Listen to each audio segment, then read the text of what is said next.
بسم اللہ الرحمن الرحیم۔ اللہم صلی علی محمد وعلی آل محمد۔ جی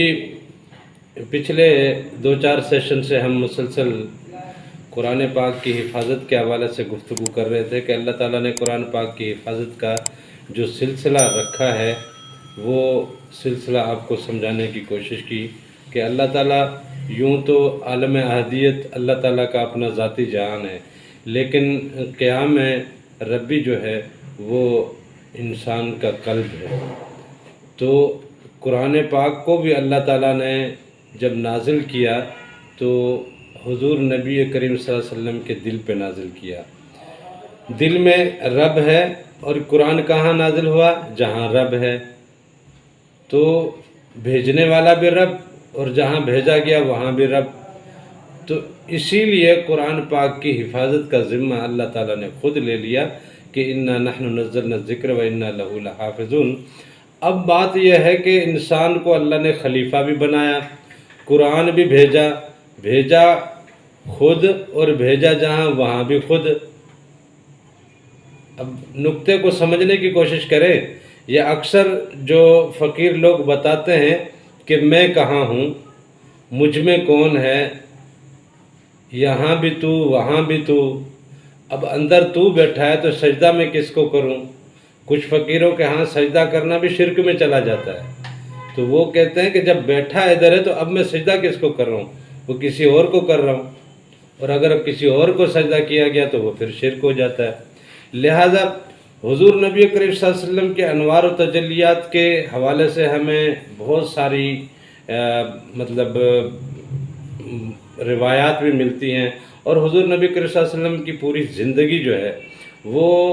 اسی انداز سے تھی کہ جو دلوں پہ راج کرے،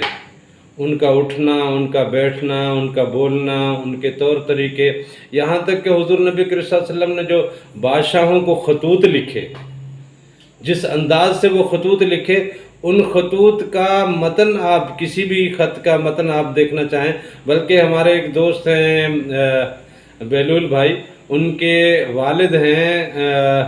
غلام رسول آئلی نقشبندی، مرحوم، وہ دنیا سے تو رحلت فرما گئے۔ انہوں نے حضور نبی کریم صلی اللہ علیہ وسلم نے اپنی زندگی میں جتنے بھی خطوط لکھے بادشاہوں کو، جس ملک کے جس بادشاہ کو حضور نبی کریم صلی اللہ علیہ وسلم نے خط لکھا ہے، تو ان خطوں کو اس ہمارے دوست کے والد نے، غلام رسول صاحب نے جمع کیا، جو کہ تقریباً 434 خطوط ہے، یہ انہوں نے جمع کیے، اور وہ ایک کتاب کی صورت میں انہوں نے پھر پرنٹ کرایا، اور وہ کتاب جو ہے موجود ہے، جامعہ مکاتب الرسول۔ تو یہ کتاب آپ کہیں دیکھنا چاہیں آپ کو مل جائے گی مارکیٹ میں، نہیں تو میں بھی نیٹ پہ بھی آپ کو مل جائے، تو وہاں آپ دیکھنا چاہیں تو حضور نبی کریم صلی اللہ علیہ وسلم کے خطوط میں بھی بات وہی ہے جہاں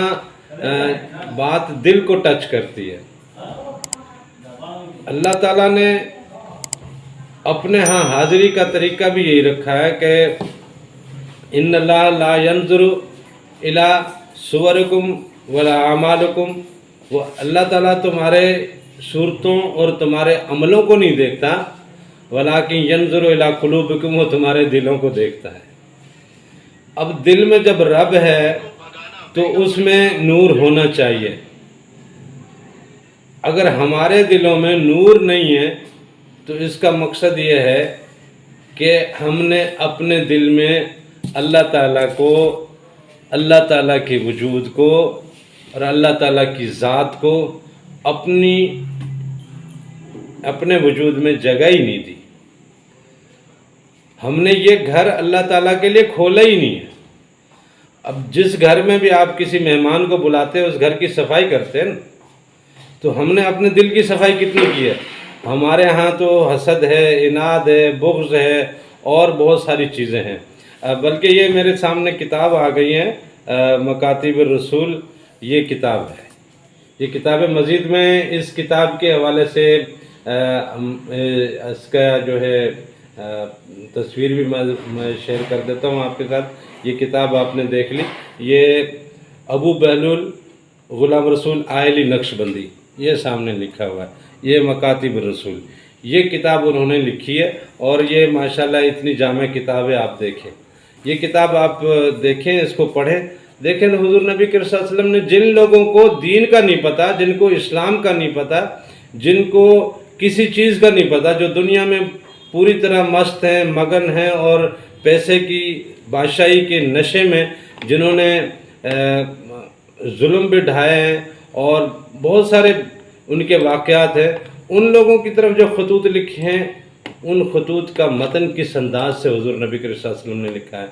تو ساری کہانی جو ہے وہ گھوم پھر کے بنتی ہے دل کے ارد گرد۔ اب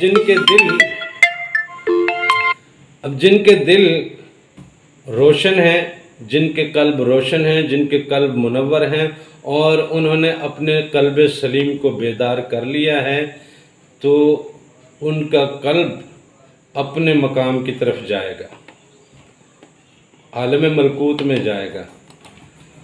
وہاں سے حضرت آدم علیہ السلام کی محفل سے تعلیمات لے کے، وہاں سے ادب آداب کے انداز سیکھ کے، اپنی ذات کے، اپنے اندر کی صفائی کے سارے معاملے سیکھ کے، اس میں اللہ تعالیٰ کو اور اللہ تعالیٰ کے نور کو اور اللہ تعالیٰ کی ذات کو جگہ دینا اور مقام دینے کا جو انداز ہے اور طریقہ کار ہے، وہ سارا کچھ وہاں سے سیکھ کے آتا ہے۔ خلیفے کا کام یہاں سے شروع ہوتا ہے کہ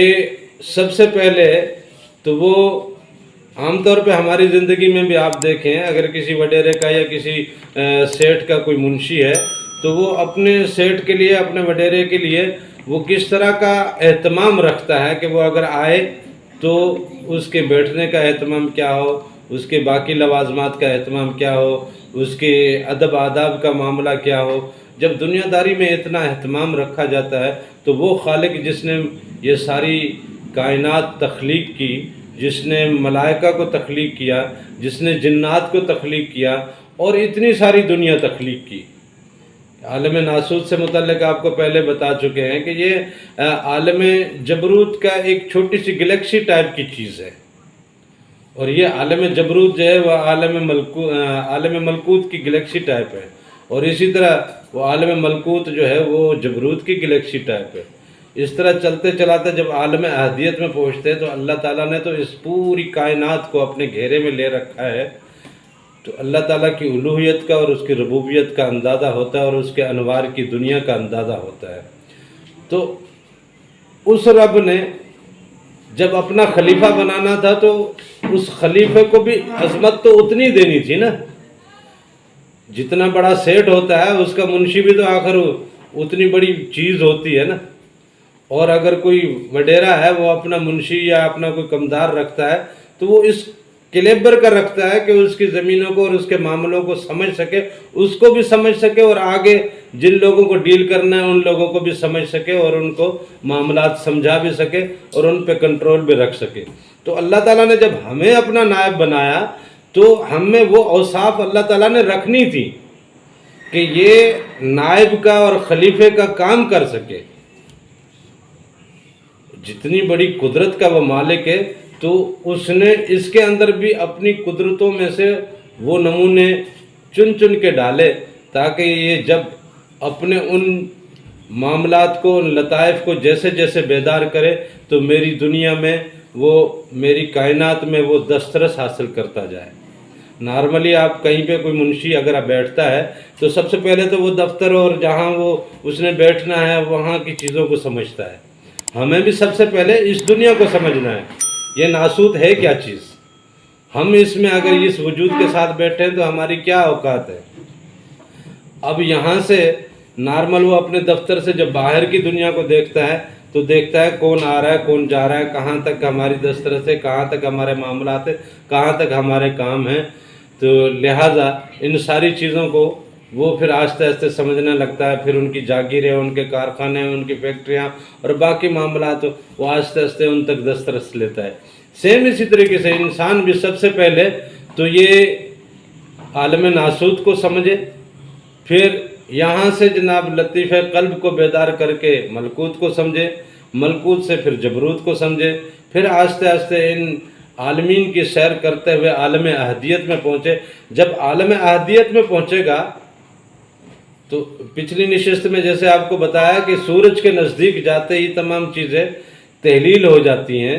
وہ گھل جاتی ہیں، پگھل جاتی ہیں. تو اس سورج کی تو کوئی مطلب اوقات نہیں ہے نا. سورج میں وہ گرمی نہیں ہے، سورج میں وہ حرارت نہیں ہے، سورج میں وہ انرجی نہیں ہے جو اللہ تعالیٰ کے جلال میں ہے، جو اللہ تعالیٰ کے نور میں ہے. اللہ تعالیٰ کی ذات کا وہ عالم احدیت ہے، اور وہ اللہ تعالیٰ نے اس کی نسبت ہمارے یہاں لطیفہ انا میں رکھی ہے. اور وہ لطیفہ انا انسان کا یہاں اللہ تعالیٰ نے رکھا ہے. جیسے یہاں قلب رکھا ہے، یہاں روح رکھی ہے، یہ سری خفی اور باقی لطائف رکھے ہیں. اسی طرح لطیفہ انا جو عالم احدیت سے جس کا تعلق ہے، یہ تمام لطائف کے بیدار ہوتے ہی جب آدمی کا یہ لطیفہ بیدار ہوتا ہے تو اس منشی کی اپنے مالک سے ملاقات کا سلسلہ شروع ہو جاتا ہے، اس کے دیدار کا سلسلہ شروع ہو جاتا ہے، اس کے انوار میں گھلنے کا سلسلہ شروع ہو جاتا ہے. پھر وہ بندہ آپ کو چاہے بندہ نظر آتا ہو، لیکن وہ اللہ کی الوہیت میں اتنا گھل چکا ہوتا ہے کہ وہ اللہ کی زبان بن چکا ہوتا ہے، اللہ کی آنکھ بن چکا ہوتا ہے، اللہ کا ارادہ بن چکا ہوتا ہے. وہ پھر جو کہتا ہے وہ پھر مالک اس کی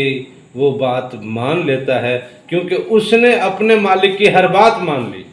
اس نے اپنے آپ کو اپنے مالک کے حوالے کر دیا. اب مالک نے پوری کائنات اس کے حوالے کر دی ہے. اگر کہیں پہ وہ درخواست کر دیتا ہے تو مالک اس کا مان رکھ لیتا ہے، اور کہیں مالک ہے وہ اگر نہ بھی رکھنا چاہے تو بھی وہ زیادہ بہتر سمجھتا ہے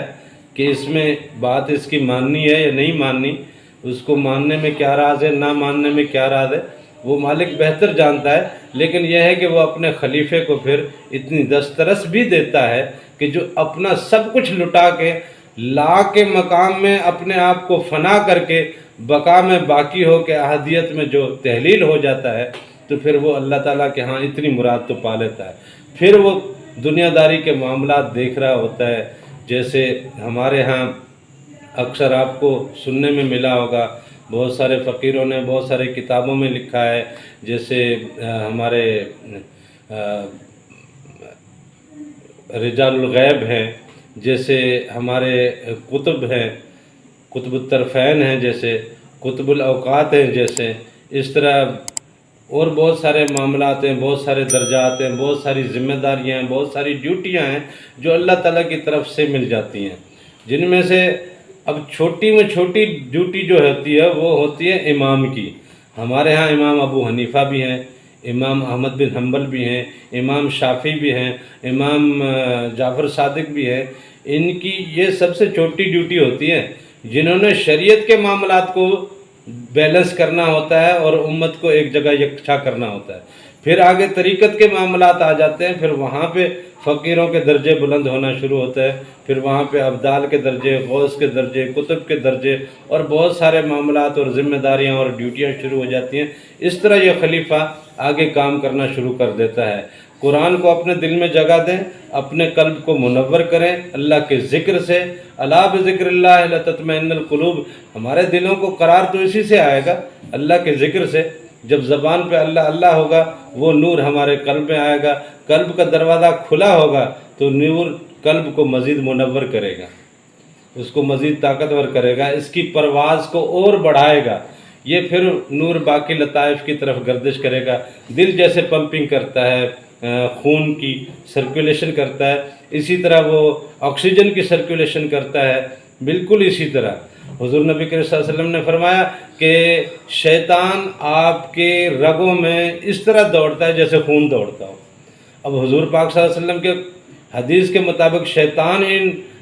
دل سے ہو کے گزر رہا ہے اور رگوں میں سرکولیٹ ہو رہا ہے، خون سرکولیٹ ہو رہا ہے، آکسیجن سرکولیٹ ہو رہی ہے، تو ہم فقیر کہتے ہیں نور بھی سرکولیٹ ہوتا ہے. لیکن یہ ہے کہ آپ کا قلب روشن ہو، آپ کے قلب کی وہ کھڑکی کھل چکی ہو، قلب صنوبر سے وہ قلب سلیم بن چکا ہو، تو یہ آپ کے پورے وجود میں نور سرکولیٹ ہوتا ہے. پھر آپ کی ذات پوری کی پوری نورانی ہو جاتی ہے. اور جب آپ کا وہاں عالم احدیت میں آپ کو سیر ملتی ہے تو پھر بات وہی ہو جاتی ہے کہ تو مجھے دیکھ لے، اب جو تجھے دیکھ لے وہ مجھے دیکھ لے. بہر کے یہ فقیری سلسلے کے بہت ہی ایسے راز ہیں یا ایسے معاملات ہیں جن کو آپ اپنی ذات کی نفی کے بغیر، اپنی ذات کو مٹانے کے بغیر، لا میں قدم رکھنے کے بغیر ان چیزوں کو سمجھ نہیں پائیں گے اور ان چیزوں سے فیض بھی نہیں لے پائیں گے۔ لہذا آج کی نشست کو ہم یہیں اختتام کرتے ہیں۔ میں ایک دفعہ پھر آپ کو یہ دکھاتا ہوا چلوں کہ یہ کتاب ہے مکاتیب الرسول، یہ ہمارے دوست ہیں بہلول بھائی، اور ان کا بھی یوٹیوب پہ ایک چینل ہے، میں وہ معلوم کر کے آپ کو بتا دوں گا، اس کا لنک بھی شیئر کر دوں گا، آپ اس میں بھی دیکھیے گا۔ حضور نبی کریم صلی اللہ علیہ وسلم کے حوالے سے جو خطوط مختلف بادشاہوں کو لکھے گئے، وہ خطوط اس کتاب کے ذریعے اور اس چینل کے ذریعے آپ پڑھ سکتے ہیں، دیکھ سکتے ہیں، اور حضور نبی کریم صلی اللہ علیہ وسلم کی تحریر کا انداز اور ان کی دعوت کا انداز آپ دیکھ سکتے ہیں، سیکھ سکتے ہیں، اور اس سے آپ بہت کچھ حاصل کر سکتے ہیں۔ تھینک یو، جزاک اللہ۔